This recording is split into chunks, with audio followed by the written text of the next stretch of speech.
Terima kasih. Saya Dr. Guntur, spesialis penyakit dalam dari Departemen Ilmu Penyakit Dalam, Fakultas Kedokteran dan Ilmu Kesehatan Universitas Kristen Krida Wacana. Hari ini saya akan membawakan materi kuliah berjudul artritis. Sebagai deskripsi mata kuliah artritis, jadi mata kuliah ini merupakan mata kuliah klinis dalam blok sistem muskuloskeletal. Jadi mata kuliah ini membahas masalah sendi, osteoartritis, artritis rheumatoid, dan artritis spirai. Selain itu, dalam eh, kuliah ini akan membahas mengenai definisi, manifestasi klinis, jadi dari anamnesis, pemeriksaan fisik, pemeriksaan penunjang, dan tata laksana. Metode pengajaran dan pembelajaran kuliah ini secara interaktif ya. Jadi nanti adik-adik boleh tanya kalau ada yang nggak paham gitu. Dan kemudian nanti akan ada skenario kasus, kemudian tugas mandiri terstruktur, dan nanti ada ujian tertulis atau pilihan berganda ya yang terintegrasi. Ya, sebagai capaian pembelajaran lulusan di sini memiliki sikap profesional dan pengetahuan, keterampilan umum, keterampilan khusus terkait penyakit artritis ya. Karena penyakit artritis itu sebenarnya banyak. Jadi di sini kita ambil yang tiga tersering, osteoartritis, artritis rheumatoid, dan artritis spirai. Kemudian capaian pembelajaran mata kuliah mampu merumuskan diagnosis dan menjelaskan tata laksana masalah kesehatan artritis, yaitu osteoartritis, artritis rheumatoid, artritis spirai, sesuai dengan standar kompetensi dokter Indonesia. Nah, sebagai pemicu nih ya, saya berikan ada tiga kasus. Yang kasus pertama, seorang wanita 69 tahun, datang dengan keluhan nyeri sendi lutut kanan kiri, hilang timbul. Sudah 6 bulan. Ya. Terus memberat saat aktivitas, terutama saat naik turun tangga atau posisi jongkok. Terus kita tanyakan juga ke pasiennya. Nah, dari pasiennya katanya tidak ada riwayat trauma fisik. Pasien tentunya karena sudah nyeri ya selama 6 bulan, jadi yang bersangkutan pernah coba beli sendiri obat penahan nyeri oral dan topikal dari toko obat, tetapi hanya meringankan keluhannya sementara. Nah, dari kasus ini nih, kira-kira eh, ada yang terpikir nggak? Kira-kira ini arahnya kemana sih ya kasusnya? Atau kira-kira, atau mungkin eh, kira-kira nih nanti diagnosisnya apa ya? Coba ada yang kepikir nggak? Izin dokter, saya izin menjawab kalau dari skenario yang telah dipaparkan, saya menduga ini ke arah osteoartritis dokter. Itu. Oke, mungkin ada lagi yang mau kasih pendapat?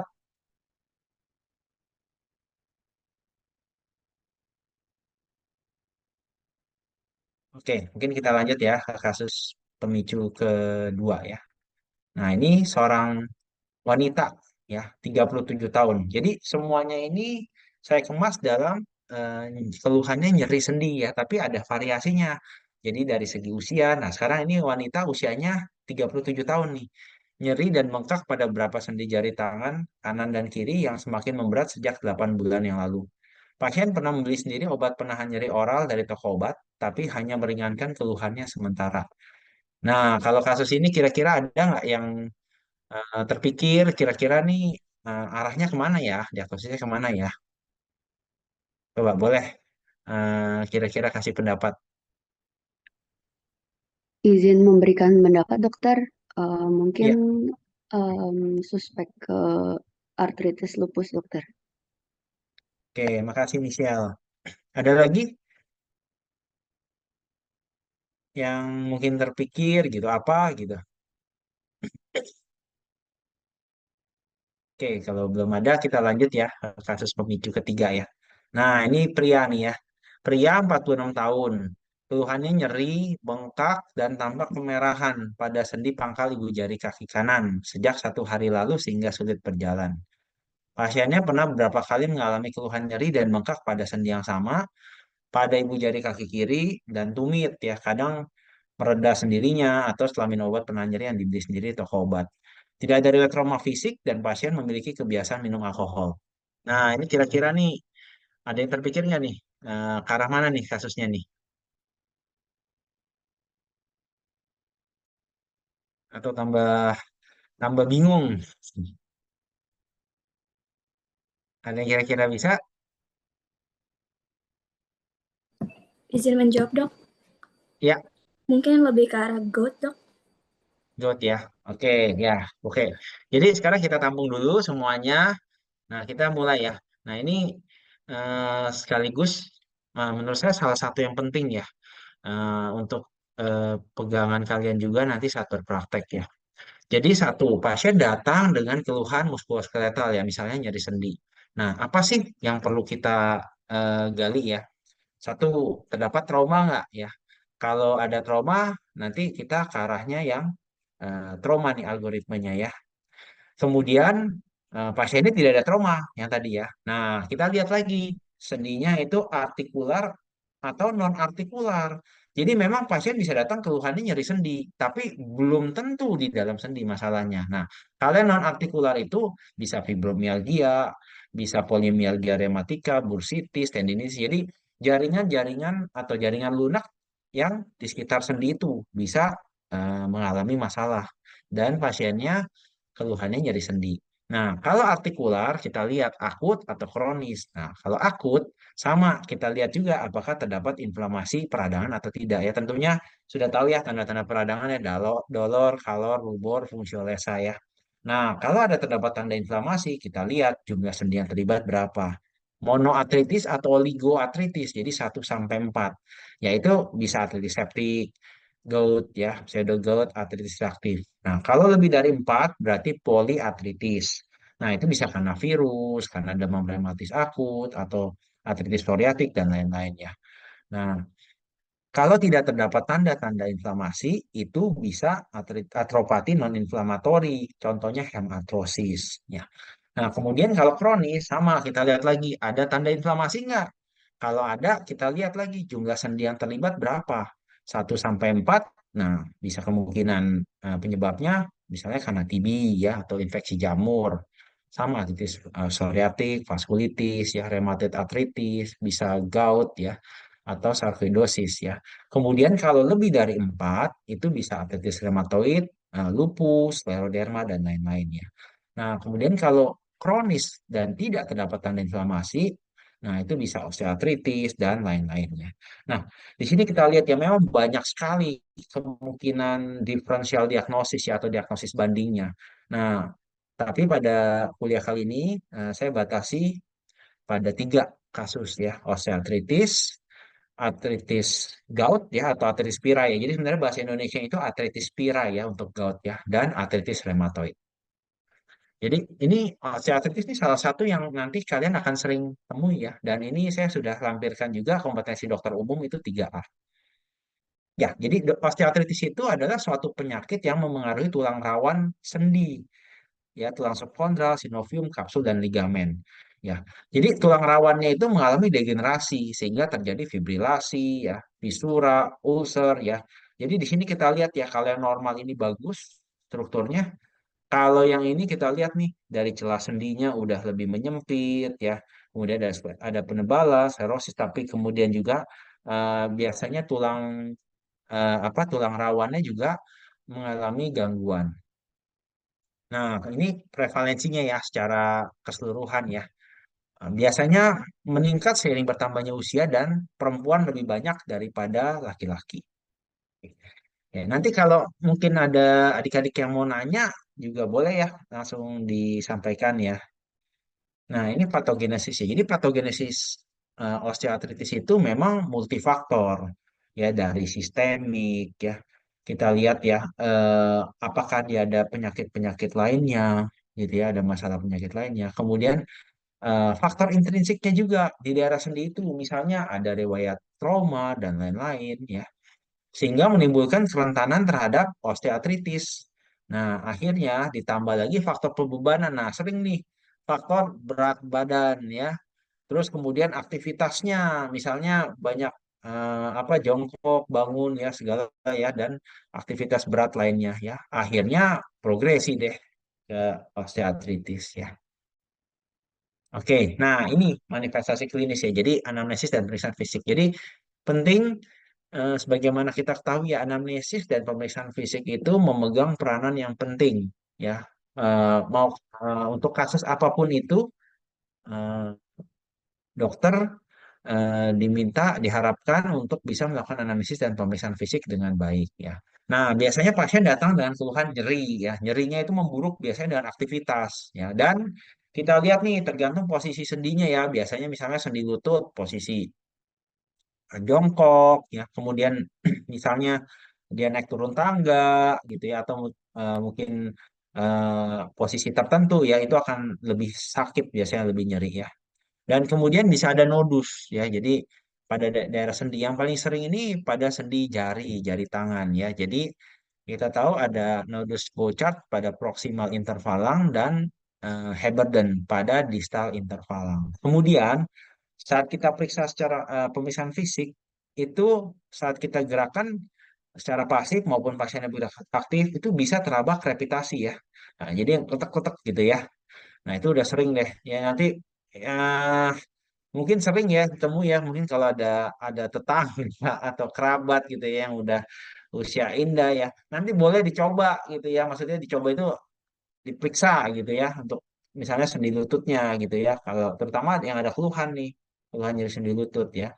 Terus kaku sendi pada pagi hari ya. Dan tentunya karena ada keluhan-keluhan ini, range of motion ya ROM nih range of motion atau lingkup pergerakan sendinya akan berkurang dan terjadi instabilitas. Jadi gangguan berjalannya juga berjalannya itu tidak stabil dan atau mengalami gangguan. Kemudian ada deformitas, berubah strukturnya ya dan ada atrofi otot. Ya biasanya karena pasiennya juga akhirnya jadi males atau tidak mau lagi beraktivitas, akhirnya bisa terjadi atrofi. Nah, ini salah satu klasifikasi yang paling sering ya, namanya Kellgren-Lawrence ya. Jadi ini ada grade 1 sampai grade 4. Ya, kita lihat di sini ya. Grade-nya makin tinggi, ini celah sendinya semakin berkurang ya dan ada subkondral sklerosis.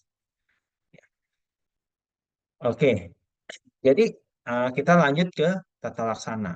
Ya, tata laksana ini tentunya dilakukan untuk mengurangi atau mengendalikan nyeri ya. Jadi memang kita perlu perbaikan kualitas hidupnya.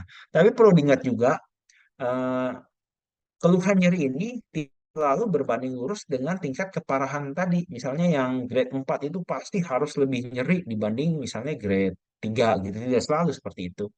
Ya, karena kita tahu sendiri nyeri itu juga bersifatnya subjektif ya. Kemudian mengoptimalkan fungsi gerak sendi dan kita harapkan bisa mengurangi keterbatasan aktivitas fisik sehari-hari, menghambat progresivitas penyakit dan mencegah terjadinya komplikasi. Nah, kita terapi pasien diusahakan harus secara holistik. Jadi dari edukasi dulu nih pasiennya ya. Kita jelaskan dulu ini sakitnya apa, faktor resikonya apa, pemicunya apa. Ya, jadi dilakukan modifikasi gaya hidup. Tadi misalnya untuk WC ya disarankan jangan WC jongkok lagi nih, WC-nya WC duduk ya.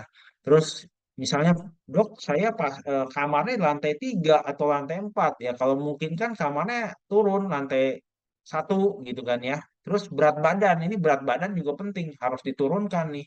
Ya jangan sampai udah kita obatin tapi berat badannya kita nggak ada upaya gitu ya untuk membantu menurunkan. Kemudian latihan aerobik kemudian bisa terapi fisik dan okupasi.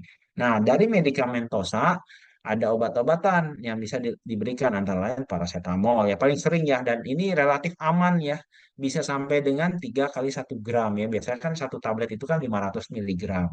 Kemudian bisa pemberian obat antiinflamasi non steroid. Tentunya hati-hati ya untuk obat ini kita mengingat ya resiko efek sampingnya ke saluran cerna dan ginjal. Kemudian ada obat-obat lain, duloxetin, pregabalin, tramadol ya, sesuai indikasi tertentu. Kemudian bisa juga topikal ya, salep. Kemudian bisa juga dilakukan injeksi asam hyaluronat ya, direkomendasikan kalau dia tidak responsif ya. Bisa juga terapi steroid ya pada pasien yang sedang mengalami peradangan ya. Tentunya untuk ini nanti bisa dirujuk ya ke dokter spesialis ya. Nah, kemudian kalau yang stadium 4 dan tidak perbaikan dengan terapi non farmakologi ataupun farmakologi dan sangat mengganggu, bisa kita sarankan untuk terapi bedah. Nah, ini salah satu kita gunakan ya USG ya. USG itu untuk saat ini juga banyak membantu ya dalam praktek sehari-hari ya gitu. Jadi kita tahu di sini seperti tadi saya bilang ya, masalahnya memang ada osteoartritis nih ya, intraartikular, tapi nggak semata hanya osteoartritis. Contohnya pada kasus ini ada ini pasien ini dengan osteoartritis grade 3 ya, tapi ada efusi, ada cairan di suprapatellar. Ya, jadi itu kita juga eh, apabila ada USG itu sangat membantu ya. Jadi nanti kita bisa lihat dari USG ada cairan, tentunya kita aspirasi dulu cairannya ya, aspirasi dulu cairannya. Nah, kemudian bisa kita berikan seperti pada pasien ini adalah injeksi hyaluronat ya. Ya, ini saya ambil juga sudah dengan izin pasien saya ya. Ini jadi eh, waktu itu saya evaluasi dulu pasiennya, jadi tidak langsung kita injeksi hyaluronat, tapi kita evaluasi dulu. Ada masalah lain nggak di struktur sekitarnya dari sendi itu? Nah, sampai di sini ada yang mau ditanya kira-kira? Selamat siang, Dok. Ya, siang. Ya, Revi. Izin bertanya, Dok. Ya, Untuk terapinya, bagaimana efek penggunaan stem cell untuk tata laksana artritis? Terima kasih, Dok. ya. Oke, pertanyaan yang baik ya. Jadi memang saat ini sedang diteliti berbagai opsi-opsi terapi lainnya ya. Ya, salah satunya memang stem cell. Ya, memang saat ini masih terus berkembang penelitiannya. Ada juga farmasi tertentu yang memproduksi stem cell. Ya, tapi memang kita masih harus menunggu penelitian-penelitian dalam skala besar berikutnya ya. Diharapkan ya memang ke depannya bisa banyak membantu ya. Oke, kemudian kita lanjut ke topik berikutnya ya, artritis pira ya. Ini kompetensi dokter umum ini 4 ya. Jadi ini kalian harus kuasai nih ya. Kemudian definisinya ini artritis inflamasi ya, peradangan ada deposisi kristal monosodium urat. Nah, ini prevalensinya laki-laki memang lebih banyak nih daripada perempuan ya. Ada faktor resiko tertentu, ada minum alkohol, makanan tinggi purin ya, dan minuman manis tinggi kadar fruktosa. Nah, di sini kita lihat patogenesisnya ada produksi yang berlebih atau ekskresi yang berkurang dari purin ini. Ya, di sini kita lihat ya dari diet atau pemecahan dari asam ribonukleat menghasilkan asam urat. Nah, manifestasi klinisnya kita bagi ada 4 fase. Ada yang biasanya pertama asimptomatik, jadi pasiennya nggak ada, tidak ada gejala klinis apapun.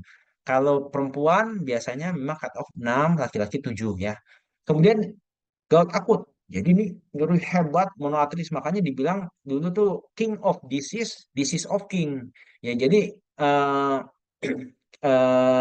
king of disease karena saking sakitnya itu pasien pokoknya akan prioritaskan untuk segera diterapi sakitnya. Disease of king karena katanya zaman dulu banyak kan di kalangan bangsawan ya dikaitkan dengan kebiasaan konsumsi dari daging-daging ya. Kemudian ini nyeri hebat, nyeri tekan ya, dipegang pun kalau yang memang memang dia nyeri sekali, dipegang juga udah sakit ya. Awitan muncak 6 sampai 12 jam pertama. Biasanya memang pangkal ibu jari pertama nih. Nah, tapi sendi lain juga bisa.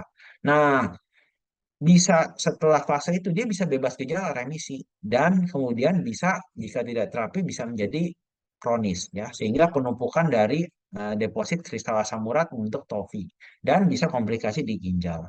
Nah, dari pemeriksaan penunjangnya kita lihat bisa dari darah rutin ya kemudian asam urat, tapi tidak selalu harus serum asam uratnya tinggi ya saat serangan ya. Jadi jangan sampai terkecoh. Ya, kemudian kita periksa juga kreatinin ya dan faktor-faktor metabolik lainnya. Nah, dari ronsen bisa aja ada punch out lytic lesion nih ya, ada erosi, kemudian USG ada double counter sign, kemudian ada deposisi urat juga dari CT, tapi ini jarang ya kita periksa. Nah, untuk medikamentosanya kita rekomendasikan diet yang eh, hindari tinggi purin ya, jeroan ya, high fructose corn syrup, alkohol ya, yang dikurangi daging-daging merah ya. Dan tapi kalau sayur nggak apa-apa. Jadi kita harus beri edukasi juga ke masyarakat ya. Kan yang sering jadi sayur-sayur hijau jangan. Nah, itu nggak apa-apa ini dari rekomendasi American College of Rheumatology. Nah, untuk terapinya medikamentosa, kalau yang asimptomatik, nah ini memang variasi nih. Ada rekomendasi yang memulai, ada yang dipantau dulu. Tapi biasanya dilihat juga kadar asam uratnya berapa dan ada komorbid atau komplikasi atau tidak. Nah, kalau yang akut itu kurang dari 12 jam, paling baik dikasih colchicine. Selain itu bisa kasih steroid atau obat antiinflamasi non steroid ya. Tapi jangan digabung tiga-tiganya ya. Ini jadi trio apa tiga sekawan langsung digabung. Nanti takutnya efek sampingnya ke pasien. Nah, kemudian pada fase interkritikal kita harus evaluasi pemberian obat penurun asam urat. Yang paling sering dan beredar di Indonesia ada allopurinol, ada febuxostat ya. Yang lebih baru febuxostat ini ya. Kemudian kapan dirujuk? Dirujuk kalau ada refraktor ya, ulang bandel gitu ya, udah komplikasi, ada masalah misalnya ada nefrolitiasis ya, kemudian dengan penyakit komorbid. Oke, sampai di sini ada yang mau ditanya mengenai artritis pirai? Selamat sore dokter, saya izin bertanya. Ya, Kevin.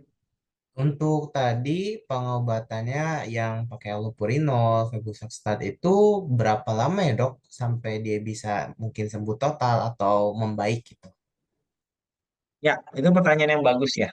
Nah, jadi memang di sini eh, di guideline pun tidak dibilang batasan berapa lama ya. Ya memang karena ini masalahnya metabolik ya. Jadi biasanya untuk kita berikan ya kita berikan terus. Karena di sini adalah untuk eh, membantu untuk mengurangi produksinya ya. Mungkin dari faktor genetik dan lain-lain memang dia overproduksi. Nah, jadi memang eh, diperlukan terapi maintenance ya. Jadi memang kita jangan bilang ke pasiennya di awal, oh Bu, nanti diterapi sampai 2 bulan aja atau 3 bulan saja, udah normal, nanti kita stop ya. Jadi karena terkadang nanti setelah normal kita stop, nanti dia akan naik lagi, gitu ya. Nah, di sini juga makanya kita lihat juga, kita harus pelajari juga biaya. Nah, antara allopurinol dan febuxostat ini biayanya agak beda nih, gitu ya. Jadi kita harus tahu juga dan kapan kita pakai allopurinol ini relatif murah meriah. Tapi ingat hati-hati, dia bisa ada resiko alergi. Satu ya faktor genetik. Ya dan terutama memang di Asia ini ada resiko genetik untuk alergi terhadap allopurinol. Yang paling parah itu bisa reaksi Stevens Johnson syndrome. Nah itu harus diingat tuh. Tapi nggak semuanya ya. Tidak semuanya. Dan kalau pasien juga udah ada masalah gangguan ginjal juga harus hati-hati nih pemberian allopurinol. Dosisnya harus dievaluasi ya. Nah, febuxostat di lain pihak itu relatif lebih aman, lebih poten juga, tetapi harganya berbeda dibanding allopurinol. Jadi harus bisa dipilah-pilah ya pasiennya ya, karena ini untuk pengobatan jangka panjang gitu ya. Oke, Kevin. Ya baik dokter, terima kasih. Ya, terima kasih. Oke, kalau itu saya lanjut ya ke yang terakhir, artritis rheumatoid. Ini kompetisi 3A. Jadi ini suatu penyakit peradangan kronis, ya. Ada pembengkakan sendi, nyeri tekan pada sendi, dan kerusakan pada sendi, ya. Nah, ini patogenesnya memang kompleks, ya. Jadi dia ada pemicunya, kemudian melibatkan dari MHC kelas 2, sel T, kemudian aktivasi sel B, aktivasi makrofag, ya. Kemudian pengeluaran semua sitokin-sitokin dan pengendapan kompleks imun ya hingga aktivasi endotel sehingga akhirnya pembentukan panus, kerusakan tulang rawan, deformitas, fibrosis. Nah, manifestasi klinisnya biasanya mengenai beberapa sendi nih, simetris dan bilateral. Nah, kaku sendi di pagi hari biasanya lebih dari 1 jam. Nah, sendi-sendinya biasanya yang terlibat tuh yang sendi-sendi di pergelangan tangan ya, proximal intervalang, metacarpofalang. Kemudian terjadi deformitas ya. Nah, ini contohnya nih ya deformitasnya ya. Oke, kemudian selain di sendi, dia bisa manifestasi di luar sendi. Nah, antara lain bisa di mata. Nah, hati-hati nih, pasiennya misalnya keluarnya matanya merah, mata merah sering gitu kan. Terus ada gangguan saluran cerna nih ya. Misalnya kadang sering gangguan ntar, kadang diare gitu ya. Nah, itu kita harus memikirkan juga uh, out of the box ya. Jadi kalau pasien gangguan mata merah gitu kan, ya memang enggak semuanya kita mikirkan ekstraartikular, tapi pada kasus-kasus tertentu kalian juga harus memikirkan nih mata merah nggak sembuh-sembuh nih, gitu kan? Terus tambah ada BAB-nya nih perubahan gangguan BAB nih, terus sendi-sendinya ada sedikit nyeri, nih bengkak nih, gitu kan? Ya, jadi itu harus dipikirkan juga karena ini suatu penyakit sistemik dan melibatkan gangguan dari imun dari pasiennya, gitu ya. Jadi ini yang harus adik-adik pahami juga ya. Jadi ini ada ada gradasi ya tadi osteoartritis memang di satu sendi, ya memang faktor dari pasiennya, aktivitas segala bisa mempengaruhi. Nah, kalau yang rheumatoid arthritis ini, dia karena masalah dari imunnya bisa mengganggu organ-organ lain juga.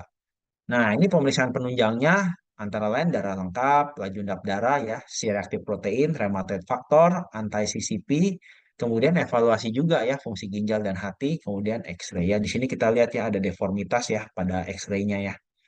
Nah, ini ada klasifikasi artritis rheumatoid dari ACR, American College of Rheumatology, untuk membantu kita mengklasifikasikan diagnosis artritis rheumatoid ini.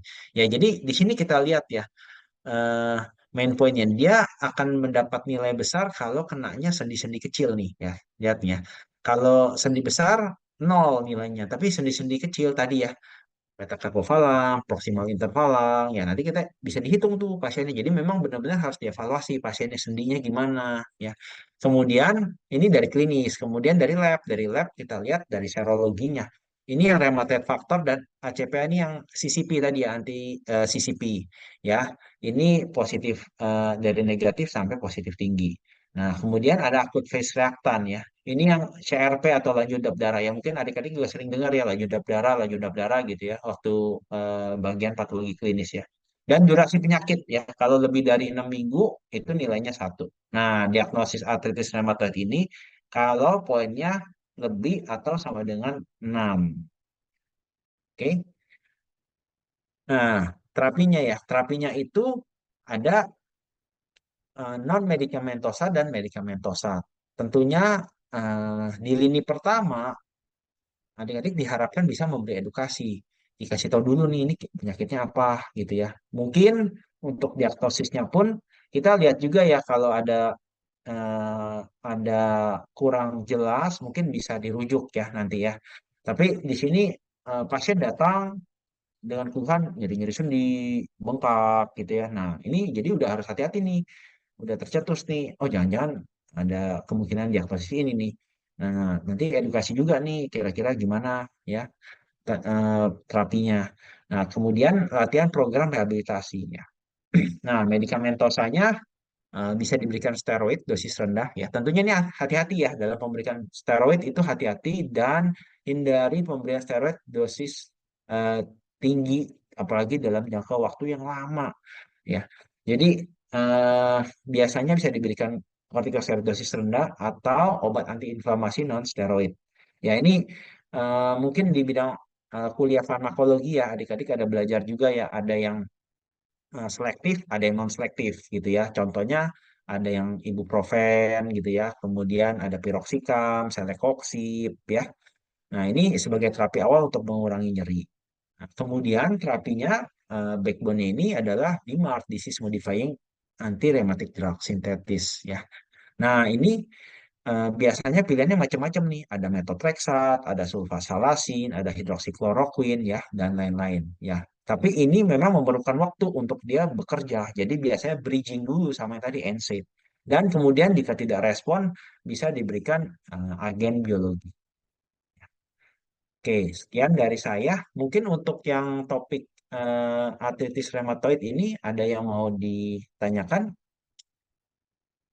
Selamat sore dok, izin bertanya. Iya, Jennifer. Jadi dok, sebagai dokter umum, kapan harus rujuk pasien rheumatoid arthritis ke dokter spesialis dalam dok? Ya, terima kasih. Ya, jadi di sini kita lihat ya, pasien-pasien ini kalau datang misalnya ke dokter umum ya, dok saya datang kayak contoh yang nomor 2 ya tadi ya pemicunya ya, nyeri sendi gitu. Nah, kalau kalian eh, bisa periksakan ini, nggak apa-apa, coba diperiksakan dan lakukan scoring. Ya, kalau scoringnya memang lebih dari 6, nah udah, ini kan artritis rheumatoid. Nah, nanti kalian bisa berikan dulu obat antiinflamasi non steroid nih. Tentunya kan kita harus meredakan ininya, apa inflamasinya ya. Nah, untuk pemberian DMARD-nya tentunya dalam sebelum pemberian ini ada hal-hal tertentu nih, contohnya methotrexat ya kita harus evaluasi adakah infeksi TB, kemudian fungsi hati ya dan lain-lain. Nah, nanti ini bisa dirujuk. Tapi nanti dari teman-teman mungkin bisa memberikan dulu obat antiinflamasi non steroid gitu ya sebagai awal terapinya gitu ya. Dan ingat begitu kita telat terapi pasien ini penyakitnya progresif, itu akan bisa jadi deformitas.